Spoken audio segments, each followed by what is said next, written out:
क्या हुआ माधव, अकेले क्यों बैठा है? जाओ खाना खाओ। जी नहीं हरी सर, हमको भूख नहीं है। भूख नहीं है? बीमार उमार हो क्या? नहीं सर, बस भूख नहीं है। द्विवेदी जी, हम कई दिन से देख रहे हैं कि माधव अवस्थी खाना नहीं खा रहा है। जरूर कोई बात इसे अंदर ही अंदर खाई जा रही है। खाना नहीं खाता? ये क्या बात हुई? हमसे तो कुछ कहा नहीं उसने। हमको लगता है कि कोई बहुत बड़ा बात ही अपने पेट के अंदर दबा रखा है और फिर कहता है कि भूख नहीं। ठीक है, हम देखते हैं।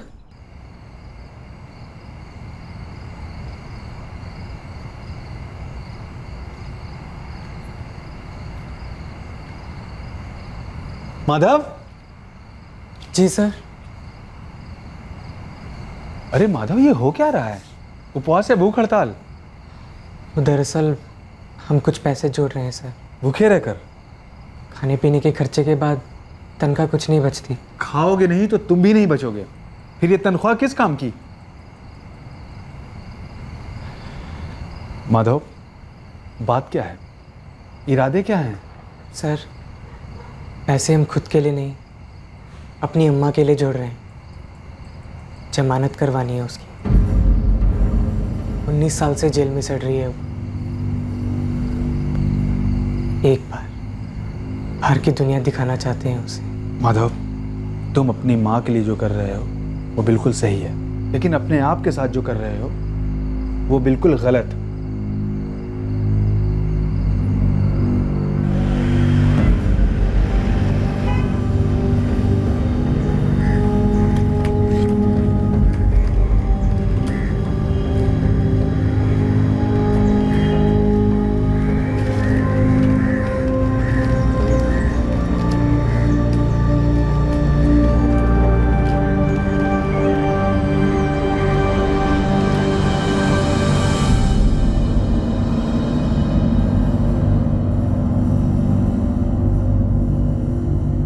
उनचास वर्षीय मीना अवस्थी को 19 साल पहले सन 1993 में उम्र कैद की सजा सुनाई गई थी। मीना अवस्थी का 19 वर्षीय बेटा माधव अवस्थी अपना पेट काटकर पैसे बचा रहा था अपनी मां की जमानत करवाने के लिए, ताकि उसकी मां अपने बेटे के साथ अपनी बाकी की जिंदगी आजादी के माहौल में गुजार सके। माधव आजादी का मतलब समझता था क्योंकि वो खुद जेल में पैदा हुआ था। कभी कभी अम्मा से भी मिलाने ले जाते। ऐसा करते करते कई साल निकल गए।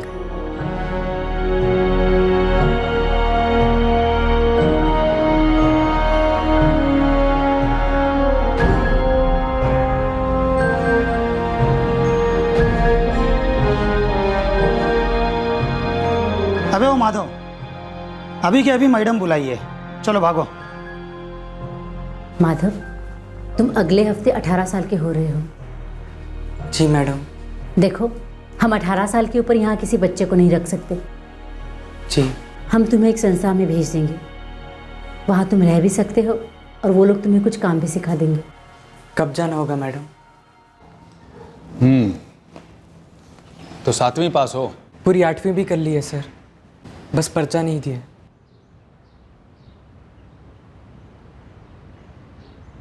पर्चा दोगे और पढ़ाई करोगे? जी सर। तो फिर तुम पढ़ोगे, जितना चाहोगे उतना, और पढ़ाई के साथ साथ कोई काम भी सीखोगे, हुनर वाला। क्यों? पढ़ाई के साथ काम और काम के साथ पढ़ाई करोगे? जी जी करेंगे सर।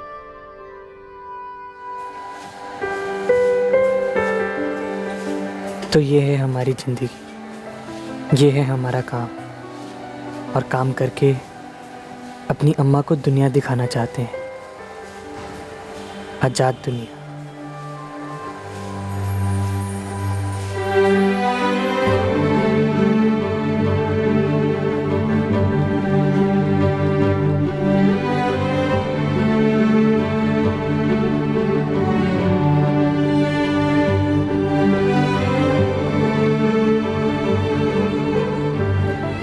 अम्मा,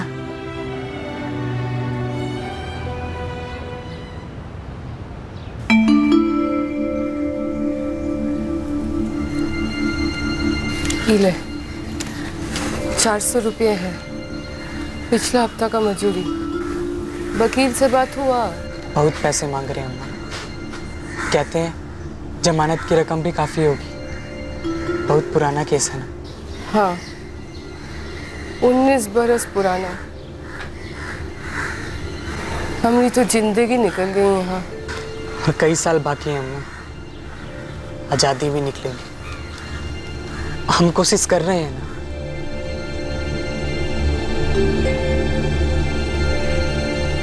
मीना को जेल की सजा एक हत्या के केस में हुई थी। इस केस के बारे में माधव को कुछ ज्यादा मालूम नहीं था और उसकी मां का कहना था कि खुद उसे भी इस हत्या के बारे में ज्यादा कुछ नहीं पता था। आखिरकार उम्र कैद के 19वें साल में रिहाई की पहली किरण मीना अवस्थी की जिंदगी पर पड़ी, और वो भी एक दूसरे कैदी की बदौलत।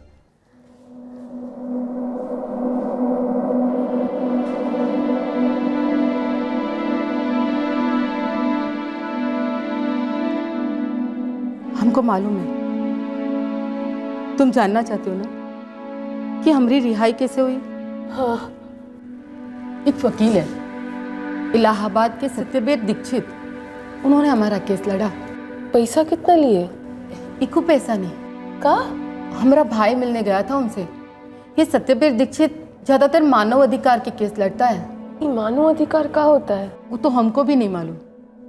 हमको खाली इतना मालूम है कि मुफ्त में लड़े और हमारी रिहाई करवा दी।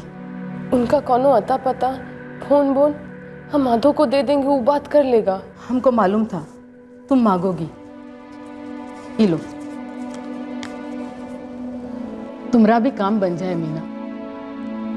बहुत सजा काट ली।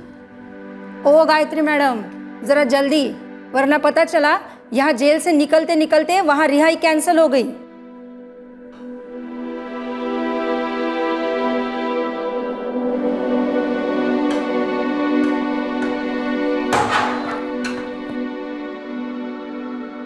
तुम जाओगे ना इलाहाबाद? हम जाएंगे हम। वो गायत्री है ना जिसकी जमानत हुई, वो भी हमारी तरह उम्र कैद की सजा काट रही थी। इन्हीं वकील ने मदद की, वो भी बिना एक पैसा लिए। हम आज ही इनको फ़ोन करते हैं अम्मा। सत्यवीर दीक्षित। मीना, मिलने का टाइम खत्म।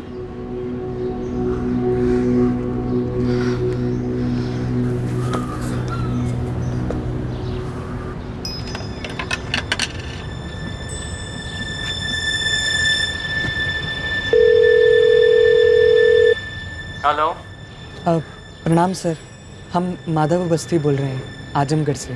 क्या आप एडवोकेट सत्यवीर दीक्षित जी बोल रहे हैं? हाँ जी, बोल रहे हैं, बोलिए। सर, दरअसल हमें अपनी अम्मा के सिलसिले में आपसे बात करनी थी। क्या हुआ आपकी अम्मा को? सर, हमारी अम्मा आजमगढ़ उज्जवल मेला कारागृह में 19 साल से सज़ा काट रही है। उन्हें उम्र कैद हुई है। हमें आपका नंबर गायत्री सिंह जी से मिला, जिनकी आपने जमानत करवाई। सर, क्या आप हमारी मदद करेंगे?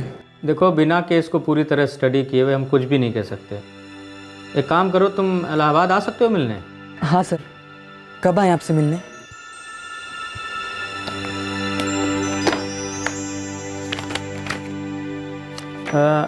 शुक्रवार को 11:30 बजे सुबह ठीक रहेगा?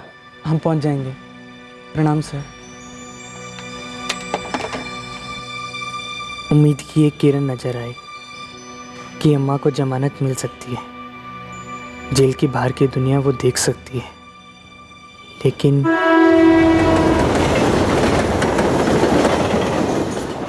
हमें नहीं पता कि हमारी अम्मा ने कत्ल किया भी था या नहीं। हमने कभी पूछा नहीं और अम्मा ने भी नहीं बताया। सर, हम जेल के अस्पताल में पैदा हुए थे। 4 साल की उम्र में हमें बाल कर भेजा गया। 18 साल तक हम वहीं थे। फिर अभी लक्ष्य पुनर्वासन केंद्र में रहते हैं। उन्हीं लोगों ने काम सिखाया और काम दिलाया। उम्र कैद की सज़ा क्यों हुई तुम्हारी अम्मा को? सर, कत्ल के जुर्म में। नाम क्या बताया था अम्मा का? जी, मीना अवस्थी। अच्छा, कहाँ की थी तुम्हारी अम्मा? मतलब कहाँ, जुर्म कहाँ हुआ, गिरफ्तारी कहाँ हुई, कुछ पता है? कुछ नहीं मालूम सर, और ना हमने कभी जानने की कोशिश की। देखो माधव, अभी तक तुम्हारी दी जानकारी के अनुसार हमें ये पता चला है कि तुम्हारी माँ का नाम मीना अवस्थी है, जो इस वक्त उज्जवल महिला कारागार में उम्र कैद की सज़ा भोग रही हैं पिछले 19 सालों से। हैं, हम इसका केस पेपर निकलवा लेंगे। सर, हमारे पास ज़्यादा पैसे नहीं हैं। पैसे के बारे में कुछ मत सोचो अभी, पहले एक बार केस देख लेते हैं क्या, फिर बात करेंगे। जमानत होगी ना अम्मा की? बगैर केस को स्टडी किए हम कुछ नहीं कह सकते माधव। अगर ज़मानत होने लायक केस रहा तो पूरी ताकत लगा देंगे, तुम निश्चिंत रहो, ठीक है? हम और अम्मा, बस हम दोनों ही एक दूसरे के, और हमारा कोई नहीं है सर। मोबाइल नंबर बताओ अपना। अभी हम लिए नहीं है सर, पर जहाँ हम रहते हैं वहाँ के सर हैं द्विवेदी जी, हम उनका नंबर आपको दे देते हैं। ठीक है, यहाँ लिख दो।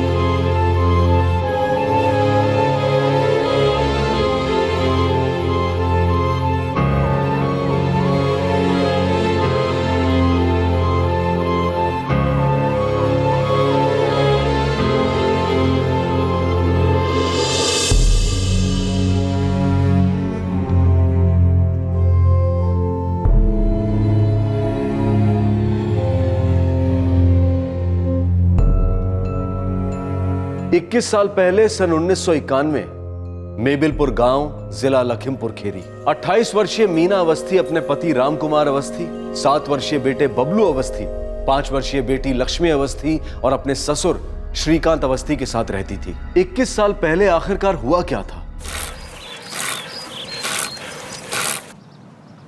पापा पापा पापा पापा, हम भी चलें आपके साथ? हम चौराहे से वापस आ जाएंगे। अच्छा आजा, जल्दी आजा, बैठो। अरे टिफिन में तो लेते भी चाहिए ना। अरे लो, ये भी छूट गया। इसको थोड़ा हम चौराहे तक छोड़ देंगे, टहलते हुए आ जाएगा, ठीक है? अरे तोता आ गया, खाना खा गया। चल लक्ष्मी, नहाने चल। खाने के बाद माँ, फिर क्या हुआ? हाँ, तो तोता बोला कि मुझे पानी दे दो नहाने के लिए। अरे ये हो क्या रहा है यहाँ पर? ए गुप्ता, ज्यादा मनमानी ना दिखाओ हमको, समझे कि नहीं? सारा दुनिया जान रहा है कि तुम हमरा जमीन पे कब्जा किए हो, ये चापाकल बिठवा दिए हो और अब हमरा ये जमीन घेर रहे हो तुम। बकवास ना करो रामकुमार, समझे? ये जमीन हमरा है, ये जमीन तोरा कभी था ही नहीं। अच्छा, हाँ। तो सरकार का जो कागजात है हमरा पास, वो सब रद्दी है, रद्दी में फेंक दे।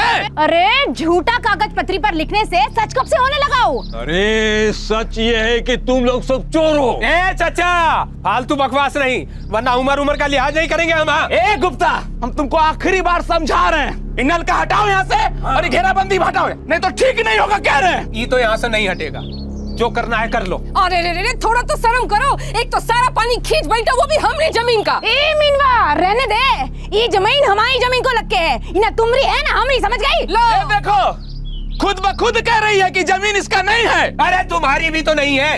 इस जमीन पे चाहे हम पानी बहाएं, चाहे खून बहाएं, हमारी मर्जी। आप हमारी बात सुनिए, जाते हैं पुलिस में शिकायत दर्ज करते ही खून मारने की धमकी दे रहे लोग। अरे रोज रोज पीठ पीछे महाभारत शुरू करना बंद करो। अरे जो करना है सामने करो, ये लो तुम्हारे सामने। देखा, जानलेवा हमला किया है इसने। चलिए पुलिस आने दो।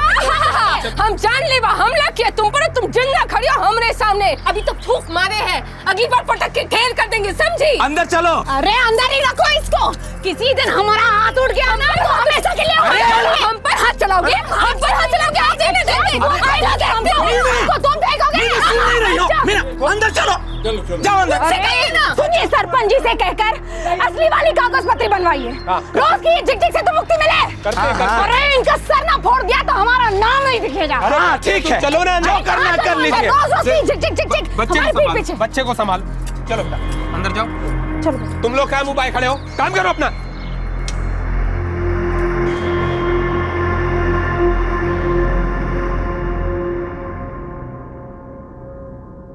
योर ऑनर, इन दोनों परिवारों का झगड़ा गहरी दुश्मनी में बदल गया और ये दुश्मनी जानलेवा बन गई। योर ऑनर, मैं अपना पहला गवाह रामदास भटनागर को बुलाना चाहूंगा। जिसने मीना अवस्थी को कत्ल के बाद अंधेरे की तरफ भागते हुए देखा। हाँ रामदास, कत्ल की रात तुमने क्या देखा था? साहब जी, हम उस दिन खेतों से काम करके घर वापस आ रहे थे। बहुत देर रात हो गई थी साहब। तभी हमने एक बच्चे की रोने की आवाज़ सुनी। माँ, नहीं, नहीं।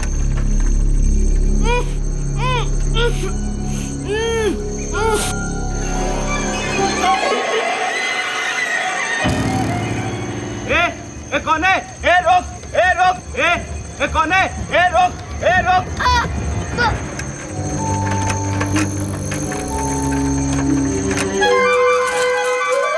सुंदर भैया, ओ सुंदर भैया, सुंदर भैया, बउआ उठ।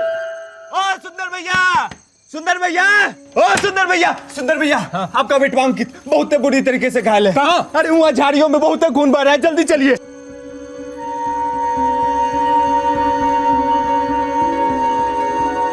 क्या हुआ जी? हमको क्या पता, उधरे सब भाग के गया है।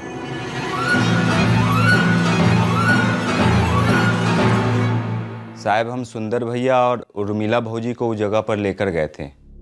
वहाँ से वो दोनों लोग अंकित को अस्पताल ले गए।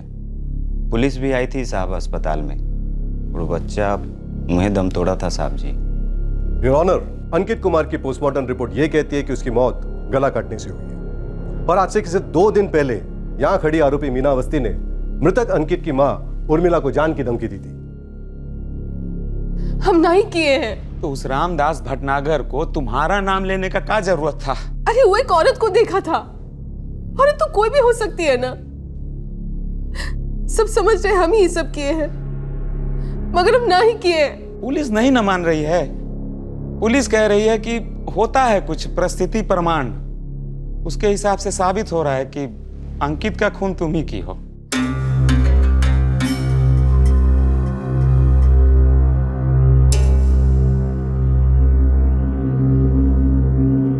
इस केस में सर्कमस्टेंशियल एविडेंसेस इस बात को काफी स्पष्ट रूप से साबित कर रहे हैं कि कथित आरोपी मिसेस मीना अवस्थी दोषी हैं। ये कोर्ट श्रीमती मीना अवस्थी को 6 वर्षीय अंकित कुमार के मर्डर केस में दोषी करार देती है और उन्हें उम्र कैद की सजा सुनाती है।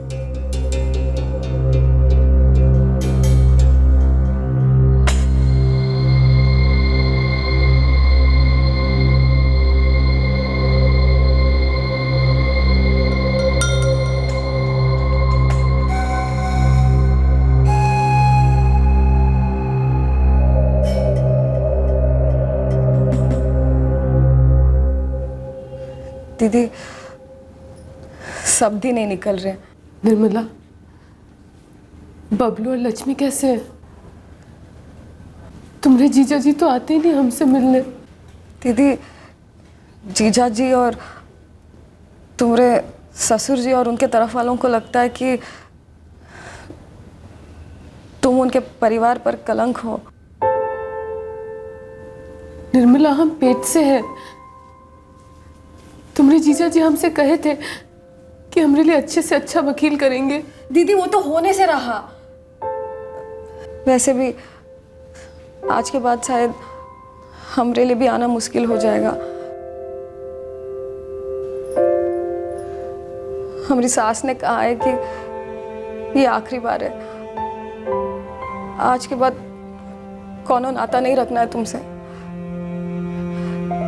दीदी, तुम्हारे बारे में पूरा गांव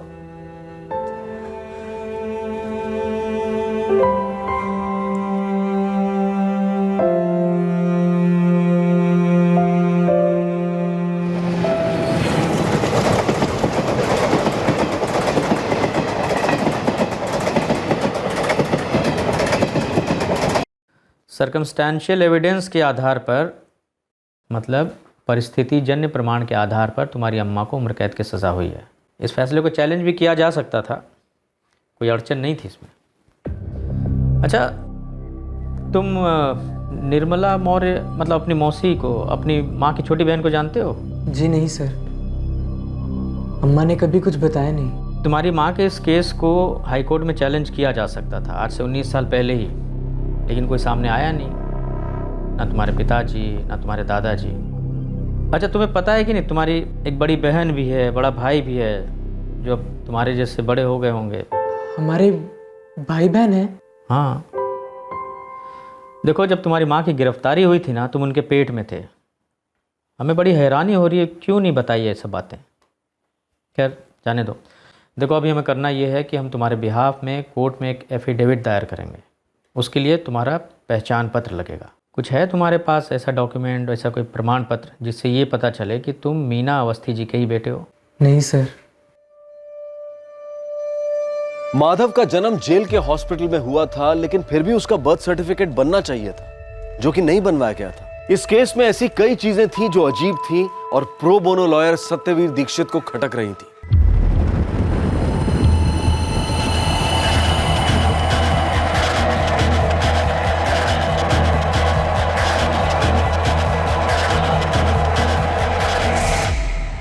ये क्या इल्जाम लगा रहे हैं वकील साहब आप हम पर? कोई इल्ज़ाम थोड़े लगा रहे हैं जेलर साहब, एक सीधा सिंपल सवाल पूछ रहे हैं आपसे। हमारे मुवक्किल माधव अवस्थी का जन्म जब आपके ही जेल के हॉस्पिटल में हुआ, तो फिर इसका बर्थ सर्टिफिकेट क्यों नहीं बना? तो ये आप हमसे क्यों पूछ रहे हैं? उस वक्त के जेलर कोई और थे। जेल तो वही है ना, जेल भी वही है, जेल का हॉस्पिटल भी वही है, जेल के रिकॉर्ड्स भी वही हैं। अब जेल के रिकॉर्ड्स फाइल थोड़ी ट्रांसफ़र हो जाते हैं जेलर के साथ। देखिए जेलर साहब, मसला ये है कि हमें अपने मुवक्किल के बिहाफ में कोर्ट में एक एफिडेविट दाखिल करना है। उसके लिए इसका आइडेंटिटी प्रूफ चाहिए, ये बात साबित करने के लिए कि आपके जो कैदी हैं मीना अवस्थी, उनका बेटा है ये। इसी बात के लिए आपसे दरख्वास्त जितनी जल्दी हो सके जारी कर दीजिए प्रूफ। अरे भाई, कितनी बार बताना पड़ेगा आपको हाँ? कि भाई वो ऑर्डर मैं नहीं दे सकता। जो चीज हमारे कार्यकाल में नहीं हुई है उसका दोष या इसका क्रेडिट हम नहीं ले सकते, समझे आप? सब समझ गए सर। अब ये क्या है? ये है 94 की केस की फाइल। ये देखिए, हमारे मुवक्किल के गिरफ्तार होने के 8 महीने बाद ये बेल ऑर्डर पास हुआ था। हमारा सवाल ये है कि ये कॉपी आपके पास क्यों नहीं है, कि ये भी हमारे मुवक्किल के बर्थ सर्टिफिकेट की तरह गायब हो गई। देखिए वकील साहब, फिर से दोहरा रहे हैं हम आपसे कि जो कुछ भी हुआ उस वक्त के जेलर की देखरेख में हुआ। हमारी देखरेख के सारे रिकॉर्ड अपडेट है और किसी भी कैदी को हमसे कोई शिकायत नहीं है। हमें उम्मीद थी कि आपका यही जवाब आएगा। चलिए, फ्लैशबैक को छोड़ते हैं, वर्तमान की बात करते हैं। वर्तमान में आप इस जेल के जेलर हैं और हमारी मुवक्किल जो है आपके कैदी हैं, और हम अपने मुवक्किल के वकील हैं। उनसे मुलाकात करने आए हैं, मिलवाइए, या फिर उन्हीं जेलर साहब से परमिशन लाना पड़ेगा।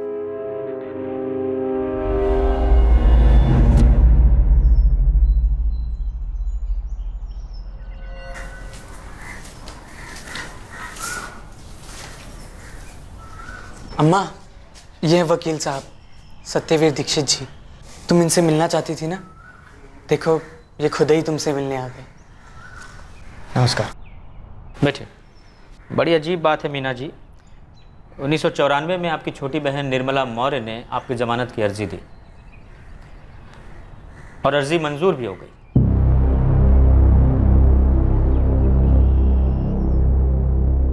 श्रीमती मीना अवस्थी की तरफ से कोर्ट में कोई है? यह लगातार तीसरी बार हुआ है कि श्रीमती मीना अवस्थी की बहन निर्मला मौर्य द्वारा फाइल की गई मीना अवस्थी की बेल एप्लीकेशन को रिप्रेजेंट करने वाला कोई नहीं है और उसे चैलेंज करने वाला भी कोई नहीं है। इसलिए यह कोर्ट श्रीमती मीना अवस्थी की बेल एप्लीकेशन को मंजूर करती है और उन्हें बेल ग्रांट करती है, ये देखते हुए कि उनका 3 महीने का एक बच्चा है। शायद सरकारी वकील को आपके केस में खास दिलचस्पी नहीं थी, इसीलिए आपकी जमानत का विरोध करने के लिए कभी कोर्ट में पेश ही नहीं हुआ। देखिए, यह है बेल ऑर्डर आपका 1994 का, लेकिन हैरानी की बात यह है कि यह बेल ऑर्डर जेल अधिकारियों तक कभी पहुंचा ही नहीं, ना ही निचले कोर्ट से कोई जज आया आपका हाल चाल लेने, जबकि ये उनका कानूनी फर्ज है। हमारी बहन निर्मला, उसको उसके ससुराल वाले कहे थे हमसे रिश्ता तोड़ने के लिए, फिर भी हमारी जमानत की अर्जी दी होगी। शायद बेचारी अदालत में पेश नहीं हो पाई होगी और ना ही हमको बता पाई होगी। लेकिन आपके पति रामकुमार अवस्थी को तो सामने आना चाहिए था, वो अपने बेटे को लेके जाते, अपने साथ रखते, ये उनका कानूनी फर्ज है। कोई नहीं आया साहब, ना कोई बचाने आया और ना ही कोई मिलने। बस यही आता रहा और इतना बरस में पहला बार आप आए हैं सर। अच्छा, आपको क्या लगता है लखीमपुर खीरी डिस्ट्रिक्ट के मोबिलपुर गांव में ये सब लोग मिल जाएंगे? आपके पति राम कुमार अवस्थी, बड़ा बेटा बबलू अवस्थी और लक्ष्मी आपकी बेटी, मतलब इनसे जाके मिला जा सकता है?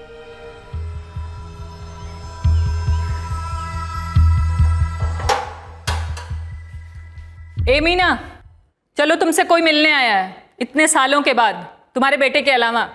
कौन? चल के खुद ही देख लो। सजा के 13 साल बाद पहला बार कोई हमसे मिलने आया था और शायद आखिरी बार।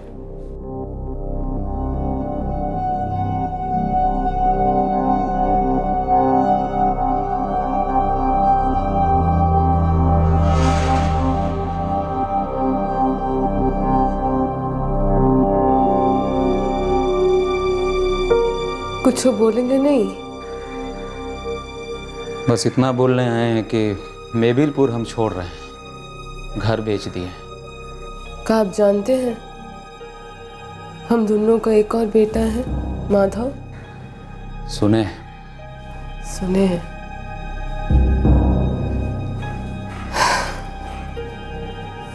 तो बाल गृह में रहता है, आपको देखेगा तो खुश होगा। अपने बाबा को, अपने भाई बहन के साथ रहेगा तो खुश रहेगा। देखो मीना, 8 साल पहले हमने दूसरी शादी कर ली, 2 बच्चे भी हैं हमारे।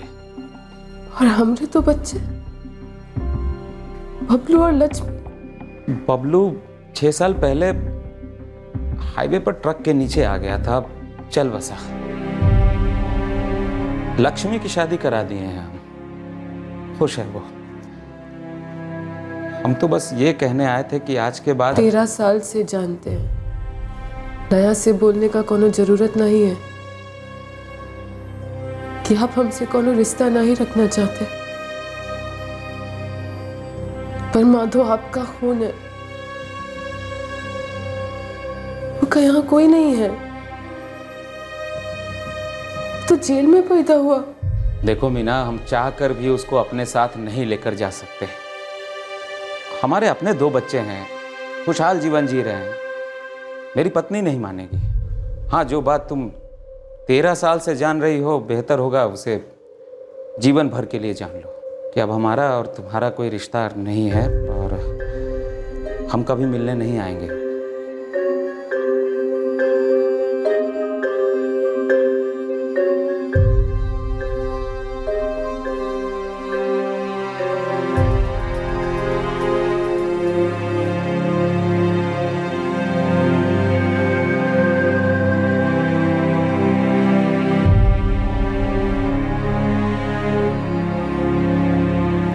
बरेली में कहीं रहते हैं, पता नहीं है हमारे पास।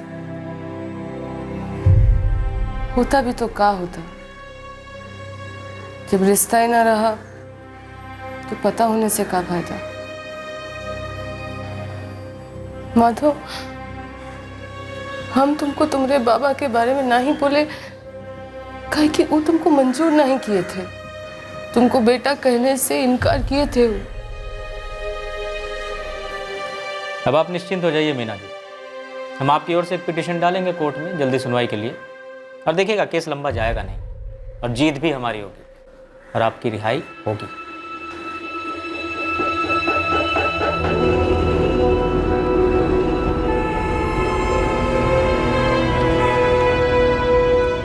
इलाहाबाद कोर्ट में तुम्हारी अर्जी डाल दी है, जैसे से बात आगे बढ़ेगी बताते रहेंगे, है ना? चिंता मत करो, बहुत जल्दी अपनी अम्मा के साथ रहने लगोगे, है ना? सब ठीक हो जाएगा।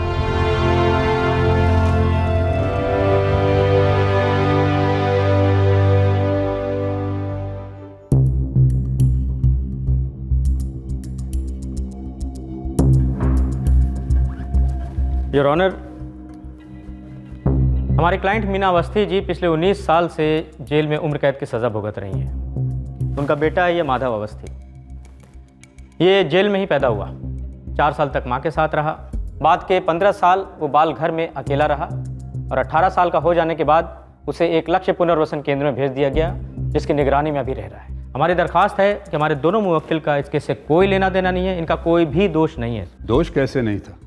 मर्डर केस है, लाइफ इम्प्रिजनमेंट की सजा सुनाई गई थी। सर गौर से पढ़ेंगे चार्जशीट तो उसमें लिखा हुआ साफ साफ कि पूरी हियरिंग, पूरी सेंटेंसिंग मात्र सर्कमस्टेंशियल एविडेंस पर आधारित है। एकमात्र आई विटनेस है जिसने क्राइम सीन से एक औरत को भागते हुए देखा था। कौन है? रोक!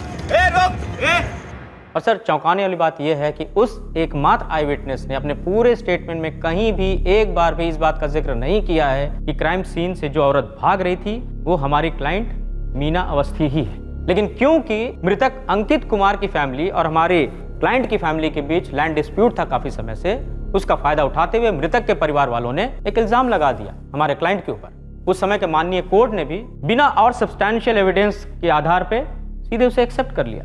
सर ये मर्डर केस है, लाइफ इम्प्रिजनमेंट का केस है और एविडेंस ओनली सर्कमस्टेंशियल। तो मीना अवस्थी बेल एप्लीकेशन करती, इतने साल क्यों लगे? आज से 19 साल पहले सन 1994 में हमारे क्लाइंट की छोटी बहन निर्मला मौर्य ने अर्जी डाली थी, लेकिन लगातार 3 सुनवाई तक ना तो प्रोसिक्यूशन की तरफ से कोई आया ना ही डिफेंस की तरफ से। तो तत्कालीन जज महोदय ने 5000 की श्योरिटी के आधार पर एक बेल ऑर्डर भी पारित किया था। तो फिर क्या सर, कुछ नहीं हुआ। जो बेल ऑर्डर पारित किया गया था वो जेल अथॉरिटी तक कभी पहुंचा ही नहीं। और तो और निचली अदालत से भी कोई जज नहीं आया हालचाल लेने के लिए या ये चेक करने के लिए कि जो बेल ऑर्डर पारित हुआ था उसके आधार पर रिहाई हुई भी या नहीं। ये रहे सर पेपर।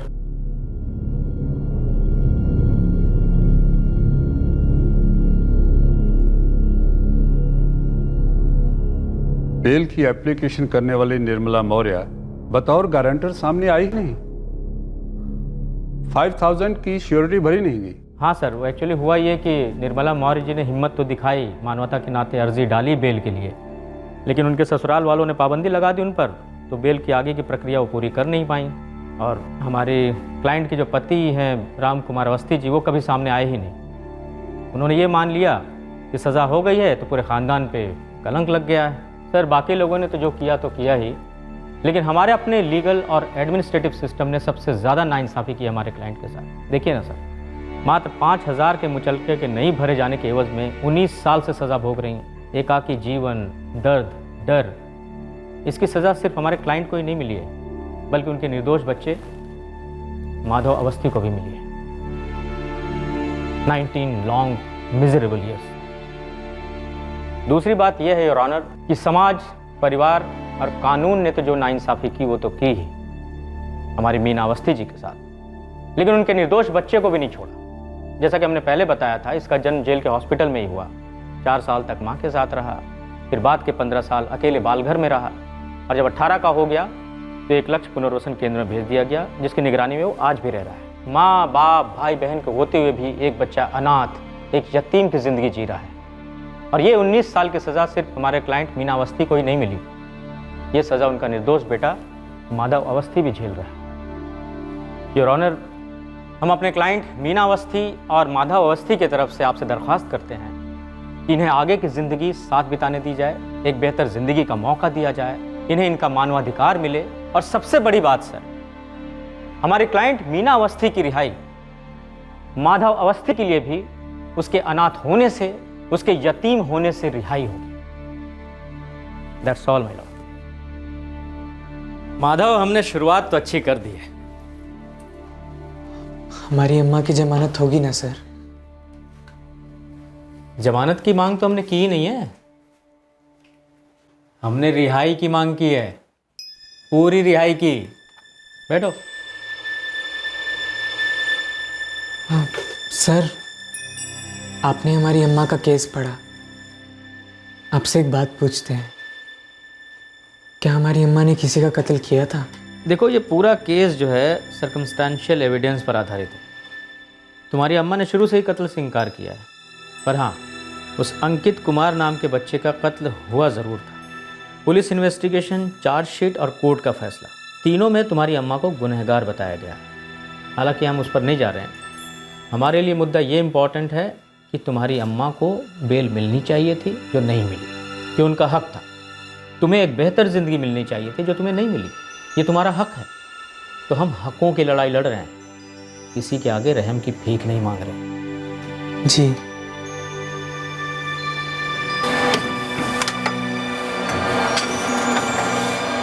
हमने कभी पूछा नहीं अम्मा से कि उसने कत्ल किया था या नहीं, कभी पूछेंगे भी नहीं।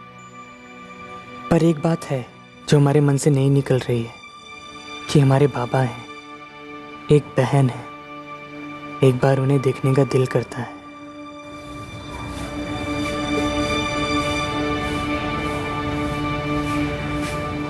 बरेली बोले थे और कुछ नहीं कहे। कभी मन करता है कि मिले उनसे, कभी मन करता है कि एक बार देखें उनको, फिर सोचते हैं कि वो बुरा मान जाएंगे। बाबा चाहते ही नहीं है उनको। क्या फर्क पड़ता है? तुम हमरा बेटा हो, तुम्हारे माँ बाबा दोनों हम ही हैं।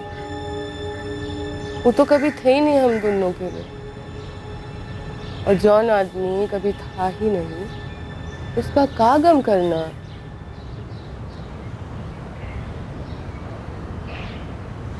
अम्मा, वकील साहब बोल रहे हैं कि कोर्ट का फैसला जल्द होगा, और बोल रहे हैं कि कोर्ट का फैसला हमारे हक में होगा।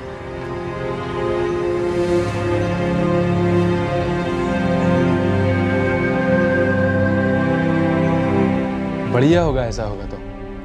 ये सारा संघर्ष उसी के लिए तो है ना। अम्मा की रिहाई के बाद क्या हम उनको यहाँ ला सकते हैं रहने के लिए? हमारे पास और कोई जगह नहीं है। फिक्र मत करो माधव, हम कोई ना कोई इंतजाम कर देंगे। जब तक रहने की जगह नहीं है तब तक तुम दोनों यहाँ रह सकते हो। धन्यवाद सर।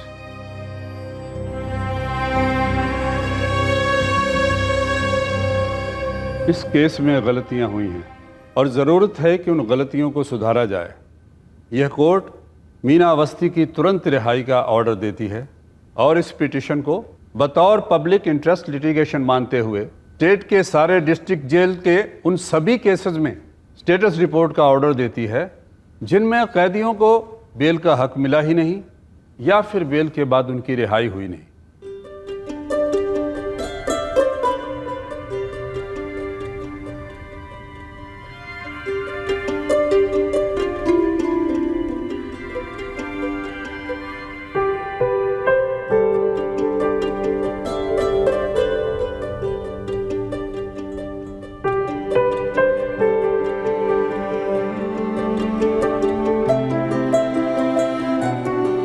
चीफ जुडिशियल मजिस्ट्रेट साहब ने रिलीज रिपोर्ट क्लियर किया। जेलर साहब, मीना अवस्थी को अब आप 1 मिनट भी अंदर नहीं रख सकते। रिहाई तो हो चुकी है। जेलर साहब, क्या आप ही हमारी अम्मा को दे सकते हैं?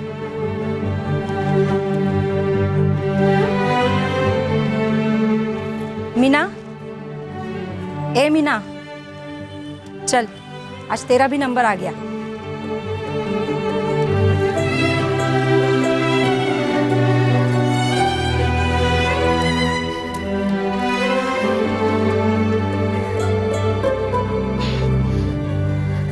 सच्ची? आज आज हमारी रिहाई का दिन है? ये तुम्हारे बेटे ने दिया है तुम्हारे लिए।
रामकुमार अवस्थी जी का आओ बैठो। पता चल गया उनका, बरेली में है, उनका पूरा एड्रेस है हमारे पास। हमको नहीं लगता है कि इतना बरस बाद वो जरा सा भी बदले होंगे। हाँ, बदले तो नहीं हैं। बात की है हम उनसे, पूछा आपकी बेटी के बारे में तो मना करने लगे कि उनसे संपर्क ना करें, बसा बसाया घर है। हमने कहा हम कौन होते हैं मना करने वाले, मीना जी बताएंगे मिलना है कि नहीं मिलना है। उनका फ़ोन नंबर है हमारे पास, आप ले लीजिए, बात कीजिए, बोलिए कि बेटी से मिलना है, आपका अधिकार बनता है। वकील साहब रहने दीजिए, ये ज़िंदगी में हमको जितना अधिकार मिलना था वो मिल गया, काफ़ी है, और कोनो अधिकार नहीं चाहिए। हम तो बस अपने माधव के पास रहे, इसको बहुत ही प्यार करें बस, और कुछ नहीं चाहिए।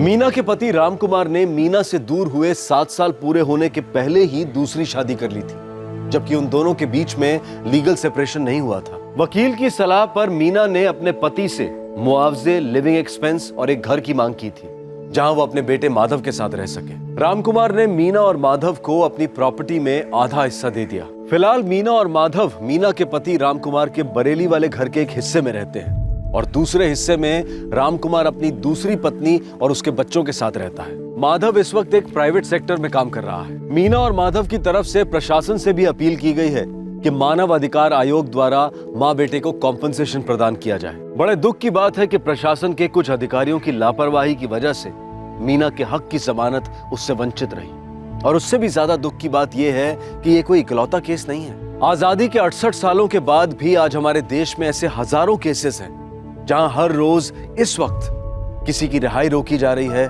तो किसी का बचपन कैद में है। मीना अवस्थी की पिटीशन ने हमारे देश के लीगल और एडमिनिस्ट्रेटिव सिस्टम को झकझोर कर रख दिया है। लोअर कोर्ट्स को ऐसे इनमेट्स की क्वार्टरली रिपोर्ट हाई कोर्ट को सबमिट करनी होती है। कानून के हिसाब से लोअर कोर्ट के जज को रेगुलर व्यक्तिगत रूप से जेलों में जाना चाहिए निरीक्षण के लिए। अगर मीना के केस में ऐसा किया गया होता तो 19 साल पहले ही मीना की रिहाई हो चुकी होती और माधव एक प्यार भरे घर में पला बड़ा होता, न कि रहम की 4 दीवारों के बीच। जिस वकील ने मीना का केस लड़ा था वो इस वक्त उसी जेल में एक दूसरी इनमेट की रिहाई के लिए लड़ाई लड़ रहा है, जो पिछले 23 साल से जेल में है, और उसकी बेटी ने अब तक एक बार भी आजाद दुनिया में कदम नहीं रखा है। जो रिश्ता मुझे अधूरा छोड़े तो मैं खुद को कहीं और पूरा क्यों ना करूं? लेकिन बेवफा रिश्ते का बोझ मैं अपने कंधों पर क्यों उठाऊं? क्या वफा एक तराजू है जिसमें प्यार को तोला जा सके? क्या वफा ही सब कुछ है? और नहीं तो क्या। जब एक रिश्ते में आप अपना सब कुछ देते हैं तो बदले में बेवफाई कैसे कबूल हो सकती है? यह हकीकत है कि एक बिखरते रिश्ते में वफादारी को जबरदस्ती लागू नहीं किया जा सकता। बेवफाई का फैलता नासूर लाइलाज है, ना रुकता है ना मिटता है, बस मिटाकर रहता है। हाँ विवेक, बोलो।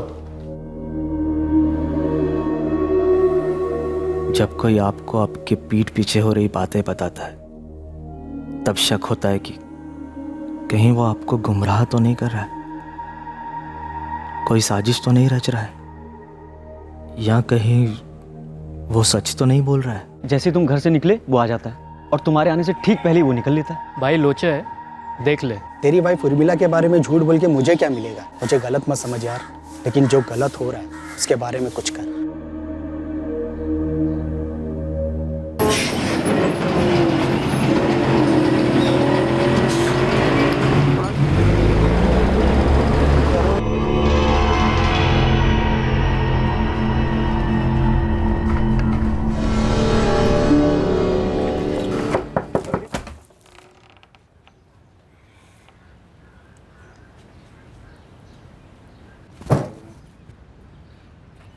वो कौन है? कौन कौन है? वही जो मेरे घर से निकलने के बाद मेरी जगह लेता है और मेरे आने से पहले घर से निकल लेता है। क्या हुआ, कुछ बोलना नहीं चाहती हो या बोलने के लिए कुछ है ही नहीं उर्मिला? क्या बोलूं हरीश, यही कि मैं तुम्हारे साथ अब खुश नहीं हूं। यही कि अब मेरे दिल में तुम्हारे लिए प्यार नहीं है। या तो तुम मेरी बीवी हो सकती हो या फिर उसकी जो भी। प्यार भले ही घटता हो पर रिश्ते बट नहीं सकते उर्मिला।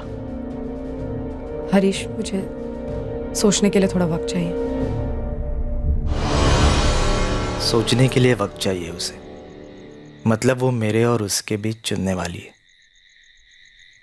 पर मुझे कोई ऑप्शन नहीं बनना।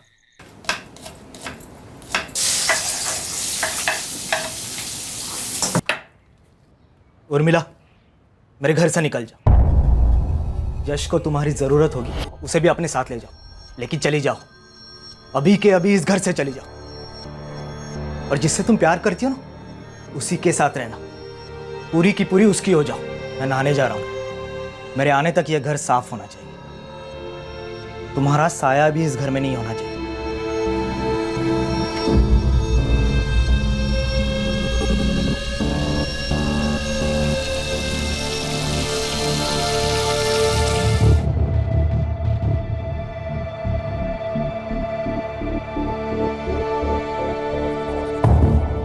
मैं उस आदमी का ना नाम जानना चाहता था ना ठिकाना।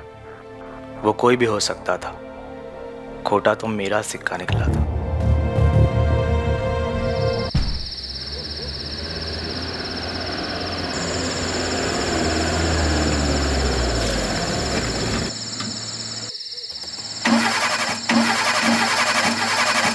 अरे यार, पार्क में फिर से धोखा देके।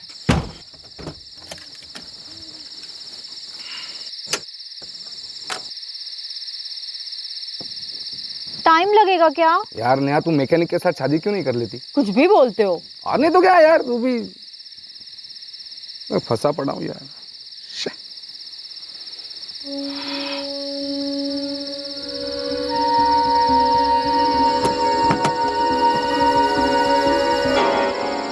पंकज, अब क्या हुआ? वो आदमी। आदमी? कौन आदमी है? कहाँ?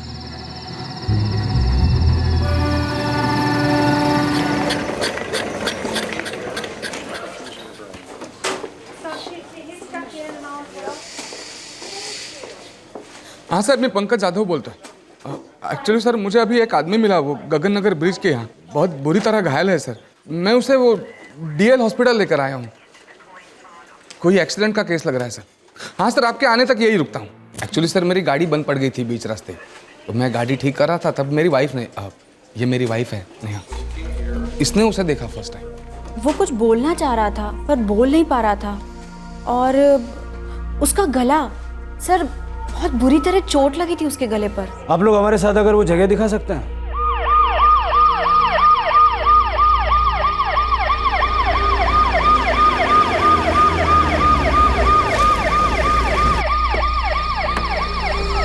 इधर ही सर, इधर ही।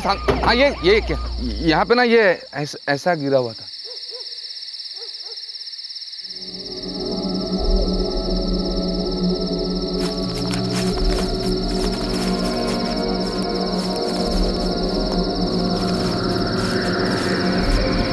नहीं बचा पाया। जिस जगह से हमें ये लाश मिली वहां पर हमें ऐसी कोई चीज नहीं मिली जिससे इसका आइडेंटिफिकेशन हो सके। उसके कपड़े चेक किए गए पर अटेंडेंट्स को पॉकेट से कुछ मिला नहीं। हिट एंड रन का केस होता तो फिर जेबें पूरी खाली कैसे होती? Hit and run, no chance. Inspector, ये मर्डर केस है। उसका गला चॉपर या तलवार से काटा गया है, और वो कुछ बोलना भी चाह रहा था पर बोल नहीं पाया।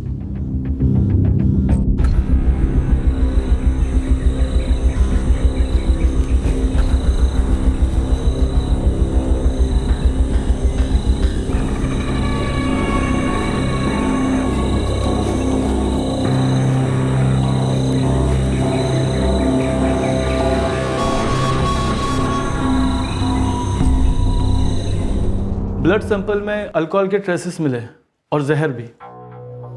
तो मौत जहर की वजह से हुई? नहीं, पॉइजन की मात्रा अधिक है बॉडी में, लेकिन मौत हुई है हेमरेज से। मतलब पहले जहर देकर मारने की कोशिश की गई? चूहे मारने वाला जहर था बॉडी में। विक्टिम की एज 23 से 24 के बीच। अब तक कोई क्लू नहीं मिला है। लगता है ब्लाइंड केस रजिस्टर करना पड़ेगा। रिश्ते के कांटे को रास्ते से नहीं बल्कि दुनिया से ही हटा दिया गया। शिनाख्त की सारी निशानियां मिटा दी गई ताकि कांटा निकालने वाले को कानून कभी चुभे ना।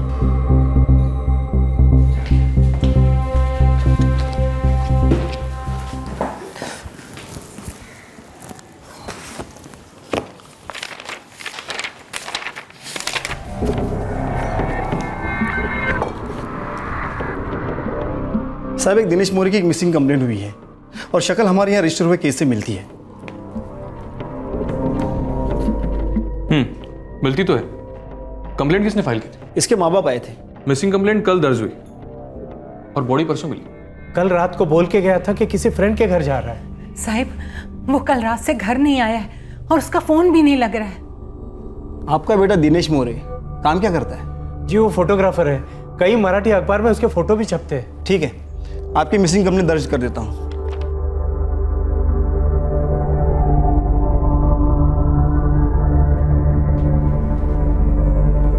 आप हमें यहाँ क्यों लाए? हमें एक लाश मिली है, लगता है आपके बेटे दिनेश की है।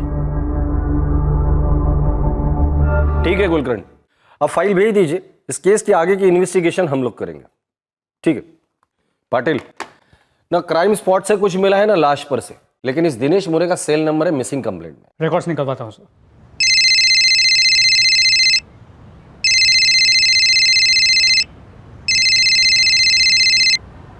हेलो जी हाँ, अरुण भंडारे बोल रहा हूँ। भंडारे दिनेश मौर्य को तो जानते ही होगे तुम। हाँ हाँ, वो फोटोग्राफर दिनेश मौर्य ना।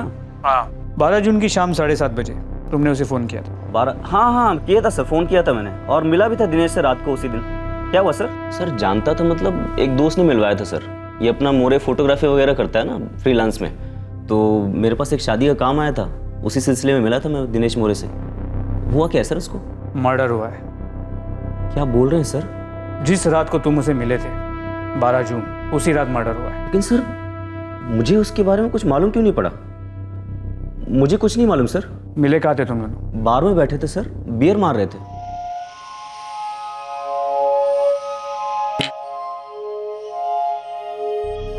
बियर के बाद क्या हुआ? पता नहीं सर, मैं अपने घर के लिए निकल गया और दिनेश मौर्य अपने घर के लिए। मतलब उसने कहा यही था कि घर जा रहे हैं। संडे क्रूज के गगन नगर ब्रिज के पास पड़ा था, बुरे हाल में, काफी खून बह गया था। वैसे बार था कौन सा जहाँ तुम दोनों मिले थे? खार में एक अर्पिता बार है, वहां बैठे थे, पर मुझे कुछ नहीं पता सर इसके बारे में। सर जहाँ ये दिनेश घायल मिला था उसका फोन वहीं स्विच ऑफ हुआ था, गगन नगर ब्रिज के पास सेंटा क्रूज में। वो अपने दोस्त के साथ बार में बैठ के बियर पी रहा था। पोस्टमार्टम रिपोर्ट में भी ब्लड स्ट्रीम में अल्कोहल नोट किया गया है। ब्लड सैंपल में अल्कोहल के ट्रेसेस थे और पॉइजन भी। खून में अल्कोहल के साथ साथ जहर भी मिला है। चूहे मारने वाला जहर था बॉडी में। लेकिन मौत का कारण जहर नहीं है, स्टैबिंग है। बार बार किए हुए वार। शायद जहर काम नहीं किया होगा, इसलिए स्टैबिंग करके मार डाला। समझ में नहीं आ रहा है ऐसी कौन सी दुश्मनी पाल रखी थी इस दिनेश मौर्य ने। दुश्मनी? किसके साथ? ना तो उसने कभी मुझे बताया, ना मैंने कभी देखा, ना कभी सुना। मेरे बच्चे की किसी के साथ क्या दुश्मनी होगी? उसे तो बस एक ही शौक था, सिर्फ फोटो खींचने का। दिनेश का कोई दोस्त, कोई करीबी? ज्यादा दोस्त नहीं थे सर, एक विशाल था और एक ध्रुव। उसका किसी लड़की के साथ कोई चक्कर, कोई अफेयर? अगर ऐसा कुछ भी होता तो वो मुझे जरूर बताता। हर जवान लड़के के कुछ न कुछ राज होते हैं जो माँ बाप को नहीं, दोस्तों को पता होते हैं। विशाल और ध्रुव बोला था उन्होंने। उठा कर लाओ दोनों को। सर अफेयर वफेयर रहता तो सबसे पहले आकर मैं आपको बता देता। ध्रुव, क्या ऐसे हो सकता है कि दिनेश का किसी के साथ अफेयर हो और उसने तुम दोनों को बताया ना हो? चांस ही नहीं है सर। मैं, दिनेश और विशाल, हम तीनों एक साथ बड़े हुए, एक ही चौल में। सर वो ना हमसे कुछ छुपाता था और ना हम उससे। ध्रुव चौहान, तो दिनेश ने ये दुश्मनी वाली बात क्यों छुपाई तुमसे? कौन था उसका दुश्मन जिसने तुम्हारे खास दोस्त को गला काटकर मार डाला? सर ये सोच के तो मेरा खून खौलता है। सर मैं सोच भी नहीं सकता कि कोई हमारे दिनेश की जान कैसे ले सकता है।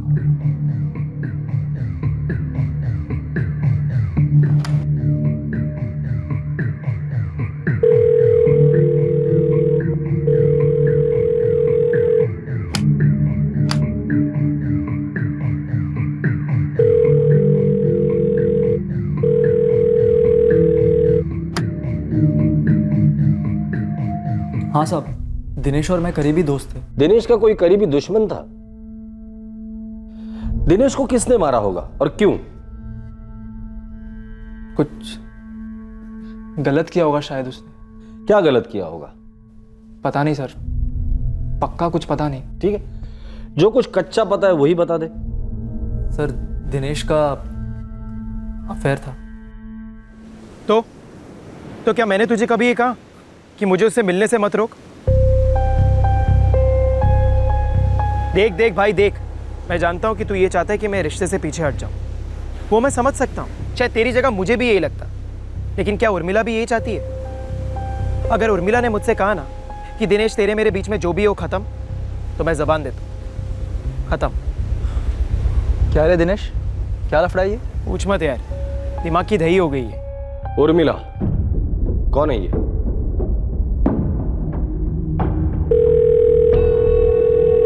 Hello, PSI Patel, Mumbai crime branch. आप कौन बोल रही हैं? जी मेरा नाम उर्मिला है। क्या बात है साहब? उर्मिला जी, दिनेश मोरे को तो आप जानती होंगी। जी जानती तो हूँ, लेकिन आप क्यों पूछ रहे हैं? दिनेश मोरे अब इस दुनिया में नहीं रहा।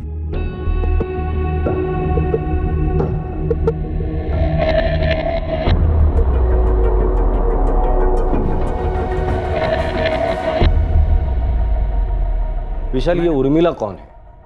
सर दिनेश ने कभी उसके बारे में कुछ ज़्यादा बताया नहीं। है यार कोई? है कोई का क्या मतलब?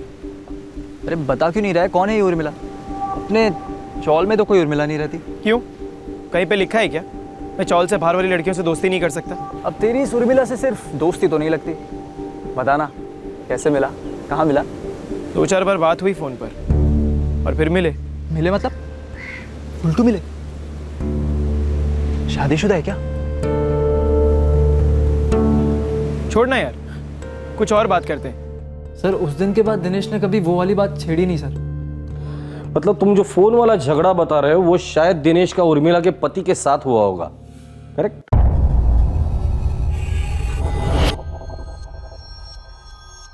पता नहीं सर, दिनेश ने कुछ बोला नहीं। सर मैंने जो सुना था मैंने आपको ईमानदारी से बता दिया। इस उर्मिला का फोन नंबर या घर का एड्रेस है तुम्हारे पास? नहीं सर। सर अभी अभी मेरी एक औरत से बात हुई, उसका नाम उर्मिला है। उर्मिला से बात हुई जिसका अफेयर दिनेश के साथ था? सर अफेयर का तो पता नहीं, लेकिन दिनेश के कॉल रिकॉर्ड से उसका नंबर मिला। मैंने उस नंबर पे फ़ोन किया, बोली नाम उर्मिला है, उसकी बहुत अच्छी दोस्त है। दिनेश को मैं बहुत अच्छी तरह से जानती थी, खास दोस्त था मेरा। सर अब वो फ़ोन पर तो बोलने से रही कि उन दोनों का अफेयर था। मैंने दिनेश के कॉल रिकॉर्ड्स की बाल की खाल की, देखा दोनों दिन में 12 से 15 बार बात किया करते, कभी कभी रात रात भर भी। ठीक है, देखते हैं दोनों के बीच कितना और कैसा गहरा अफेयर था। इस प्यार मोहब्बत के त्रिकोण में कौन वफादार था और कौन बेवफा? एक बिखरते रिश्ते की इमारत को कौन खड़ी रखना चाह रहा था? वफा के मलबे के नीचे कौन घायल पड़ा था?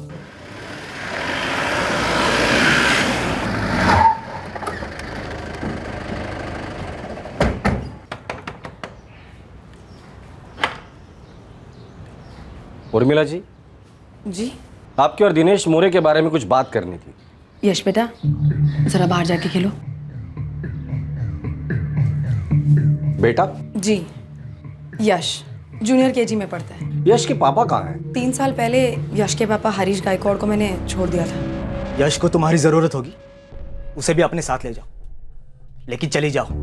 तो दिनेश मोरे आपका बहुत अच्छा दोस्त था, है ना? सबसे अच्छा दोस्त।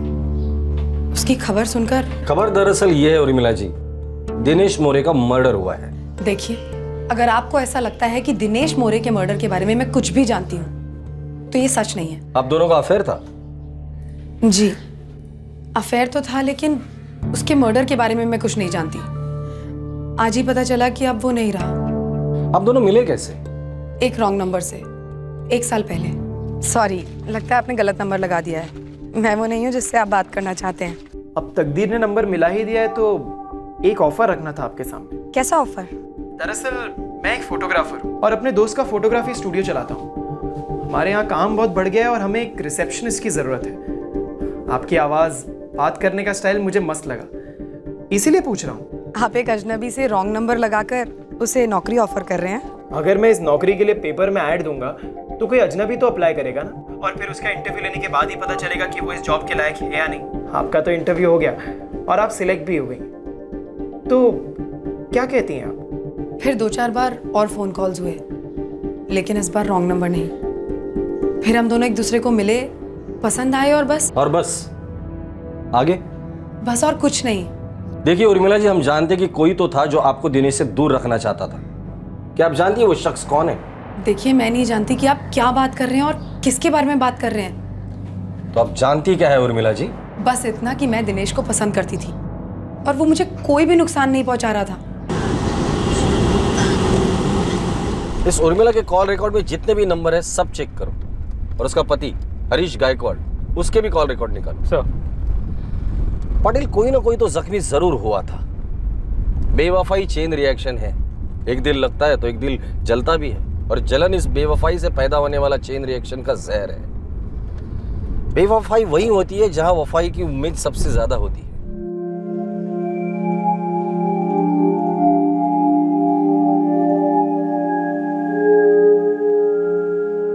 जी सर, अभी पहुंच रहा हूं। नहीं सर, मैं किसी दिनेश मोरे को नहीं जानता था। उर्मिला को तो जानते होंगे, कभी तुम्हारी बीवी हुआ करती थी वो। अगर सच में उसे जाना होता तो या तो वो मेरी बीवी होती या हमारी कभी शादी नहीं हुई होती। मेरे लिए वो बिल्कुल अजनबी है। मेरे बेटे यश की कोई बात हो तो बोलिए, मैं उससे कभी भुला नहीं पाया हूँ। तुम्हारा बेटा यश और तुम्हारी बीवी दोनों सलामत है। एक बात बताओ, 3 साल पहले तुम्हें उर्मिला ने क्यों छोड़ा था? उसने मुझे नहीं छोड़ा था, मैंने उसे घर से बाहर निकाला था। क्यों निकाला था? क्योंकि घर 2 लोग मिलकर बनाते हैं, तीसरे के आने से वो कुछ और ही बन जाता है। पर तीसरा आ गया तुम्हारे घर में, बड़े तीर चले होंगे ना सीने पर? हाँ चले, पर दिल को जख्मी नहीं खाली कर दिया उन तीरों ने। जब उर्मिला ने मुझसे वक्त मांगा ताकि वो मेरे और उसके बीच में चुनाव कर सके, वो आखिरी तीर। प्यार का हर एक कतरा साफ हो गया दिल से, और मैंने उसे घर से साफ कर दिया। दूसरे दिन घर से निकाल दिया मैंने उसे। तब से आज तक मैं उससे नहीं मिला हूं। दिनेश मोरे की शक्ल याद है तुम्हें, या उस पहले वाले आशिक की? उनसे कभी फोन पर बात नहीं हुई और ना ही मुलाकात। उर्मिला तुम्हारे बच्चे की माँ थी, और बच्चों को माँ की जरूरत होती है, इसलिए शायद माँ के आशिक को तुमने मारा हो।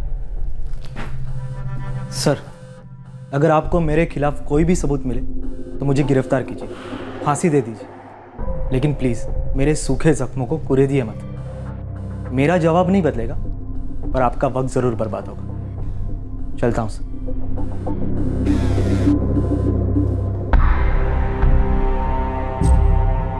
सर, इस हरीश गायकवाड़ और उर्मिला के बीच के 3 साल के फ़ोन रिकॉर्ड्स को चेक किया। दोनों के बीच एक भी फ़ोन या मैसेज नहीं हुआ। और ये कहता है कि इसे बच्चे की बहुत याद आती है, और 3 साल में एक भी फ़ोन नहीं। सर, कुछ लोग होते हैं ना ठंडे टाइप्स, ये भी वैसे ही होगा। सच कह रहे हो तुम?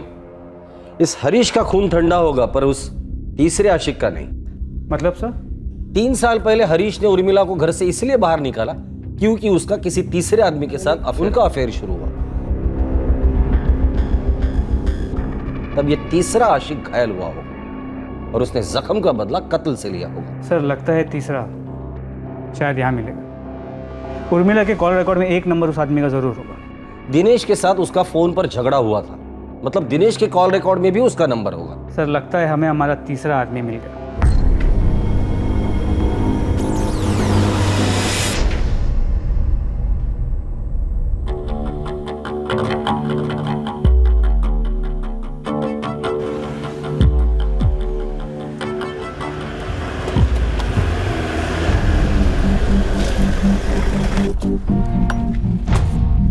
चल बेटा। क्या हुआ सर? चल। क्या हुआ सर? चल। मैंने कुछ नहीं किया था सर। आज शपथ मैंने कुछ नहीं किया। शपथ लेके आई को क्यों टपका रहा है? चल, पुलिस मैंने कुछ नहीं किया। बताइए तो मुझे लेके क्यों जा रहे हैं सर? चूहे मारने की दवाई कहाँ मिलती है वो पूछना इधर से। चल साहब, भाई शपथ साहब, मैं नहीं लाया वो दवाई, वो मेरा दोस्त करण लाया था। इस करण को हम कहाँ से लेकर आए?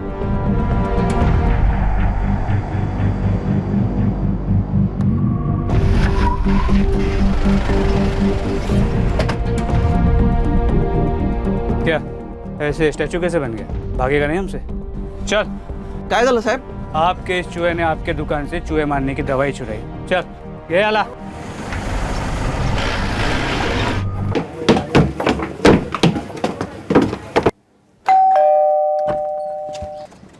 जी, क्राइम ब्रांच। सर, मेरे दोस्त दिनेश के बारे में कुछ पता चला क्या? हमने तुम्हारे 2 दोस्तों से गुफ्तगू की, एक पवन चाय वाला और दूसरा करण किराने वाला। और ताज्जुब की बात बताओ, उन दोनों को पता है कि तुम्हारे दोस्त दिनेश का दुश्मन कौन था। उन दोनों को यह भी पता है कि तुम्हारे दोस्त दिनेश का गला किसने काटा है। अजीब बात है ना, उन दोनों को सब कुछ पता है और तुम्हें कुछ भी पता नहीं।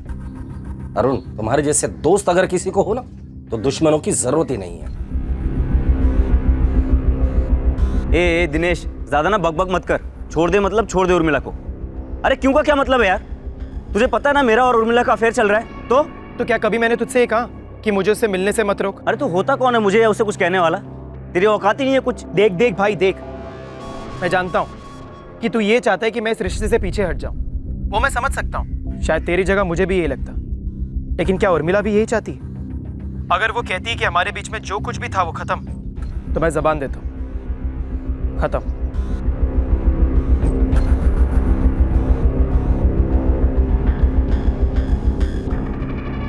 उर्मिला तो एड़ी है क्या?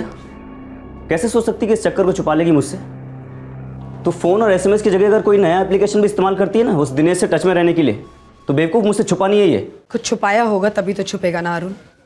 मैं जो करती हूँ खुलकर करती हूँ। उर्मिला 3 साल का रिश्ता है तेरा और मेरा। तेरे पति ने तुझे लात मारी तो मैंने संभाला। ये घर साल भर का किराया कौन दे रहा है? हरीश या दिनेश? मैं दे रहा हूँ। और क्यों दे रहा हूँ? क्योंकि प्यार करता हूँ तुझसे। और तू उस फोटोग्राफर के साथ गुटरगू कर रही। 4 आने की भी वफाई है कि नहीं तुझमें? मैं भी तुमसे प्यार करती हूँ, लेकिन दिनेश के लिए भी लगाव है मेरे मन में। हाँ मालूम है मुझे। इतने सालों का प्यार, इतने सालों की देखभाल सब ठुकरा कर तू उस दिनेश के साथ चली जाएगी, है ना? अरुण, मैं क्या करना चाहती हूँ क्या नहीं, ये तय करने के लिए मुझे सोचना पड़ेगा, और सोचने के लिए मुझे थोड़ा वक्त चाहिए। मुझे पक्का पता था दिनेश ने अगर उसको हाथ दिया है तो मेरा हाथ जरूर छोड़ देगी। जैसे तुम्हारे हाथ आगे बढ़ाते ही उसने अपने पति का हाथ छोड़ दिया था। बराबर है ना? जैसे तुम घर से निकले वो आ जाता है, और तुम्हारे आने से ठीक पहले ही वो निकल लेता है। भाई लोचे है, देख ले। तेरी वाइफ उर्मिला के बारे में झूठ बोल के मुझे क्या मिलेगा?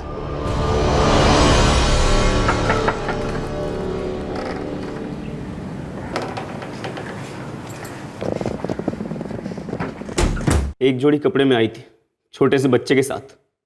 पूरा का पूरा घर खड़ा किया उसके लिए मैंने।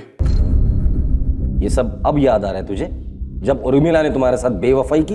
सर वो दिनेश उसके लिए ये सब कभी नहीं कर सकता था, और ना ही उसके साथ वफादारी करता। 1 नंबर का अय्याश था सर।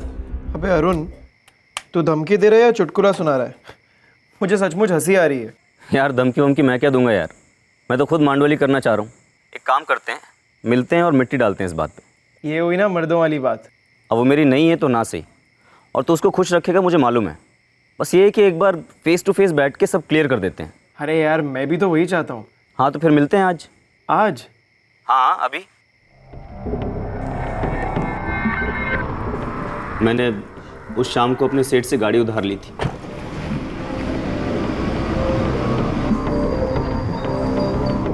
रास्ते से मैंने पवन और करण को उठाया। तुम लोग बार में बैठे थे? नहीं सर, हम बार नहीं गए थे। बाहर मिले और वहीं पे बियर मारी। बियर में चूहे मारने का जहर मिला था? हाँ। मतलब दिनेश को मारने का प्लान तुम लोगों ने पहले से ही बना लिया था? हाँ सर, प्लान बनाया था, लेकिन ये सब कभी नहीं होता अगर वो मेरी उर्मिला के बारे में ऐसी बात नहीं करता। कौन सी बात? क्या बोला था दिनेश ने?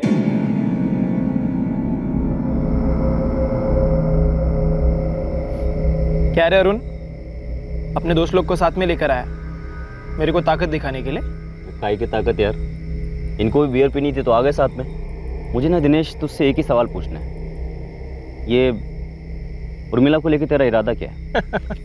अरे यार अरुण, अरे तू उर्मिला का प्रेमी है, बाप जैसे सवाल काहे को कर रहा है? क्योंकि एक सच्चा प्रेमी एक बाप की तरह देखभाल करता है अपनी औरत की, जैसे मैंने उर्मिला और यश की। देख यार, तेरा प्यार सच्चा है, अरे मेरा प्यार तो झूठा भी नहीं है। अगर तेरे को इतना दर्द हो रहा है तो मैं पीछे हट जाता हूँ यार।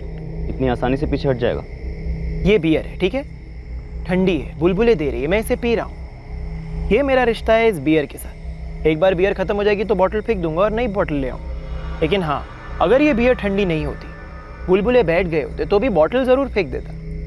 मतलब बॉटल फेंकनी है। साफ साफ बात करना यार। अभी और कितना साफ बोलो तेरे को? देख, ये बियर की बॉटल और तेरी उर्मिला में मेरे लिए कोई फर्क नहीं। जब तक मजा है तब तक रिश्ता है, एक बार मजा खत्म रिश्ता खत्म। लेकिन हाँ, जब तक ठंडी है, बुलबुले दे रही है, अरे मेरे को पी लेने दे। देख मजा खत्म तो बॉटल फेंक दी। दिनेश की बातें सुनकर मेरे खून में गुस्से के बुलबुले फूटने लगे। वो मेरे प्यार उर्मिला के बारे में इतनी घटिया बातें कर रहा था, लेकिन मैंने अपना गुस्सा पी लिया। और अब बारी थी दिनेश की जहर पीने की। सुनने में अच्छा तो नहीं लग रहा जो तू बोल रहा है, लेकिन सुकून है कि कम से कम तूने अपने दिल की बात रखी। अब ना ये फैसला मैं उर्मिला पे छोड़ दूंगा। तेरे और मेरे बीच की जो दुश्मनी थी वो खत्म। अरे होनी भी नहीं चाहिए यार। और वैसे भी दुनिया में ऐसी कोई लड़की नहीं है जिसकी वजह से दो दोस्तों में दुश्मनी हो। सही कहा। तो इसी बात पे एक और बियर हो जाए, ठंडी बुलबुलाती हुई। अरे ये हुई ना बात।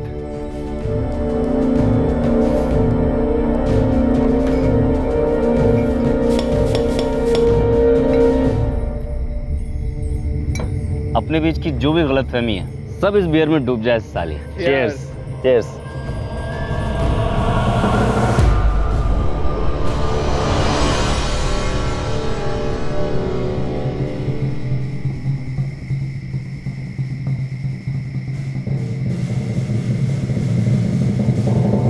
बोला मेरी उर्मिला बियर जैसी है, एक बार बुलबुला खत्म तो उठा के फेंक देगा साला।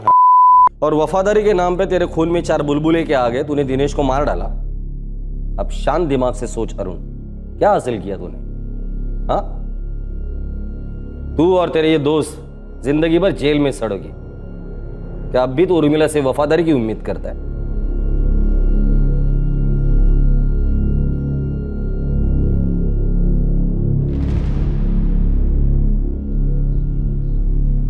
क्या नाम बताया लड़की का? लोकेश, ये लड़की नहीं औरत है, नाम है उर्मिला, तलाकशुदा है। उसका और एक प्रेमी था, अरुण भंडारे। आपके बेटे दिनेश का कत्ल इसी अरुण ने किया है। हमारा बेटा इस उर्मिला से प्यार करता था? मालती जी, प्यार का तो मुझे पता नहीं, पर हाँ, इन दोनों में रिश्ता जरूर था।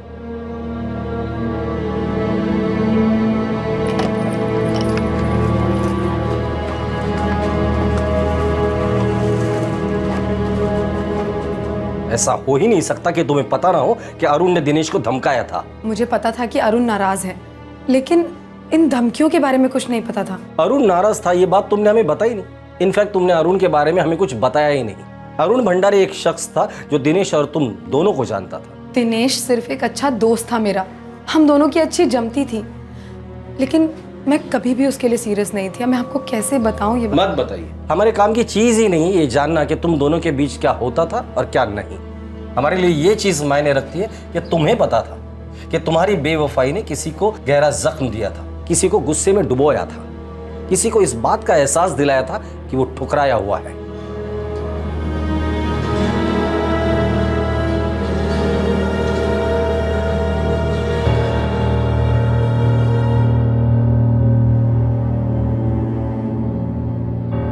अरुण भंडारे और उसके साथीदार पवन और करण को आईपीसी की धारा 302 के तहत हत्या के लिए, धारा 363 के तहत अपहरण के लिए, धारा 328 के तहत आपराधिक इरादे से किसी को जहर या कोई नशीली दवा देकर नुकसान पहुंचाने के लिए और धारा 34 के तहत कॉमन इंटेंशन के लिए बुक किया गया है। फिलहाल तीनों कानूनी हिरासत में हैं। हर इंसान को जिंदगी बतौर चुनौती कभी न कभी एक आईना दिखाती है। हरीश गायकवाड़ को आईने में साफ नजर आया कि उसकी पत्नी किसी और से प्यार करती है। उसने क्या किया? उसने उर्मिला को जाने दिया। और यही सच्चाई जब जिंदगी के आईने ने अरुण को दिखलाई तो उसने देखने से इनकार कर दिया। अपने विवेक और जमीर दोनों की आंखों पर पट्टी बांधकर वो सबसे बड़ा जुर्म यानी कि कत्ल करने पर उतर आया। तीसरी ओर दिनेश मोरे, इस नौजवान को आईने ने बखूबी इत्तला दी थी कि भले ही वो उर्मिला से प्यार नहीं करता, लेकिन उर्मिला का उस पर प्यार किसी और के प्यार का गला घोट रहा था। दिनेश को पता था कि वो खतरे से खेल रहा है, लेकिन वो उर्मिला के साथ खेलता रहा। टूटा रिश्ता अक्सर घायल भावनाओं का दर्पण होता है। रिश्तों में दर्द देने वाला खुद दर्द से नहीं बच सकता। बेहतर यही होता है कि दर्द को अपनी मंजिल ना बनाएं। घायल प्रेमी नया रास्ता चुने और अलविदा कहें उस रिश्ते को जो उस दर्द की जड़ है। आपसे फिर मुलाकात होगी क्राइम पेट्रोल सतर्क में एक और नए केस के साथ। तब तक अपना ख्याल रखें, सुरक्षित रहें, स्वस्थ रहें और याद रखें, सही वक्त सही कदम, सतर्क रहें। जय हिंद। इस तरह के और भी एपिसोड देखने के लिए हमारे चैनल को सब्सक्राइब करें और बेल आइकन दबाना ना भूलें।